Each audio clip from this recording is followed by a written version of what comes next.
This is the story of the Jewish teacher who built the first purpose-built mosque in England. The name is Gottlieb Leitner, and it's a name we should all know. His story is remarkable, and I think he's been tremendously understudied, and he is central to the story of Woking. Look, it's raining, it's cold, this town is suffering from recent effects of the Sarah Sharif case, COVID, financial mismanagement. There is so much going on in this place, and I think you can feel it if you walk through it. And in the previous episodes, I've tried to show you why Woking has been so great, yet it's been through so many trials as well. That's why I say in Woking, you can find heaven and hell. That's why I felt this episode needs to go back to the heart of the matter. What did Leitner do? Now let's start with who he was. He was born into a Jewish family, and it wouldn't always stay that way. He actually was buried as a Christian, interestingly with Arabic on his tombstone. Now he's a Jewish teacher, yet he built the first mosque that came to be in Woking and is still here. And you can probably see way behind me in the trees, the Shah Jahan Mosque is the first purpose-built mosque in England. In the mid-19th century, having studied Islam in Turkey, he would go on to study divinity at King's College London. He would even teach Arabic, Turkish and modern Greek. He had a tremendous love for languages and literature. His love of languages and literature would take him all around the world, from his earliest of years when he would work as a translator. He would then study in England. He would eventually make his way to India. In 1864, he was appointed the principal of Government College Lahore, and he spent the next 10 to 15 years in India. Now this is interesting because decades later, Jodh Fateh, who would be the first missionary of Islam to England to this mosque, would actually be there as well. It's very interesting how fate, coincidence, God has put these things in such a way. They would both be at the Government College Lahore and they would both come to Woking. He found a number of schools, societies, established journals in India and wrote a number of travel diaries as well. He went further than that. He went further than being a principal and teaching languages whilst he was there.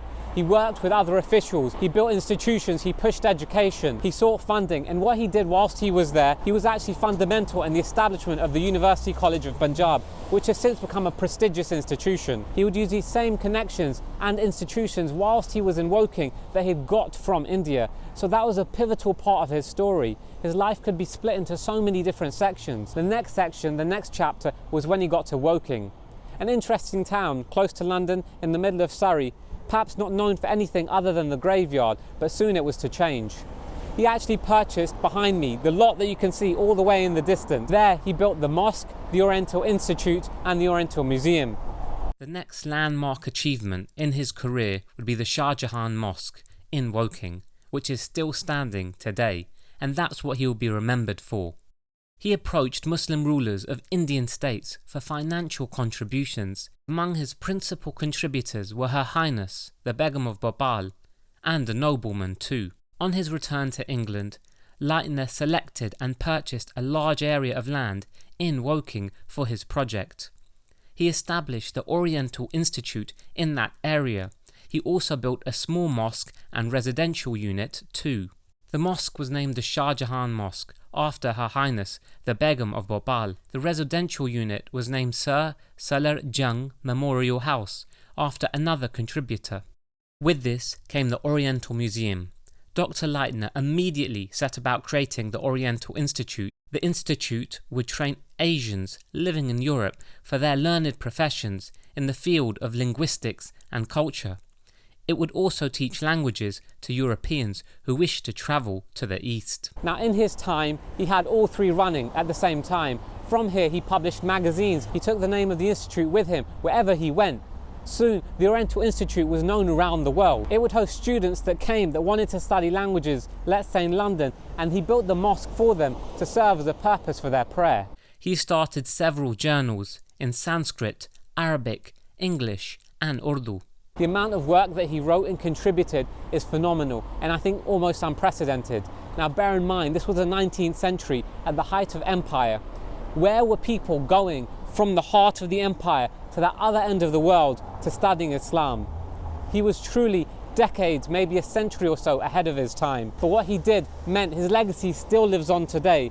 Perhaps a legacy understudied, but it's truly something we could talk about now. Perhaps the words of another, published in the Times, which describe the institute, are best to hear.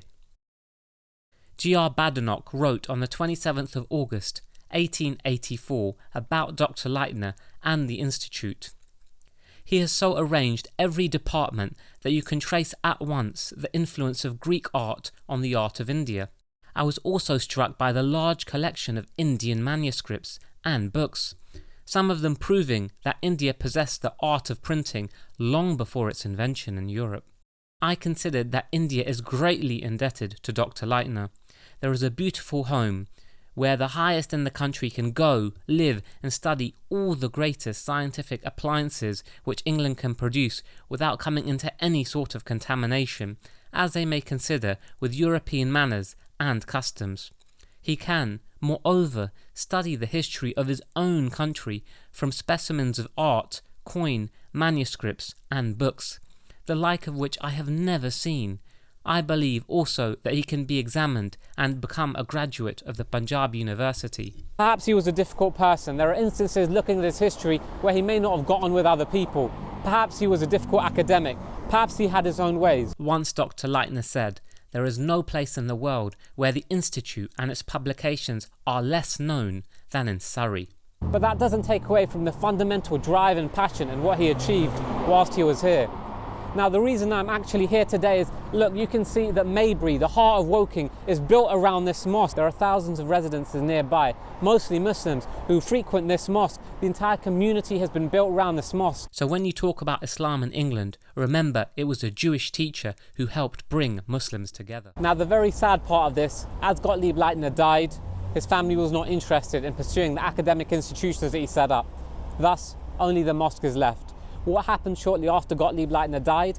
His son Henry Leitner wanted to sell off the land. There was a fire. There were talks to convert it into an orphanage, to sell off the land. Everything faded away.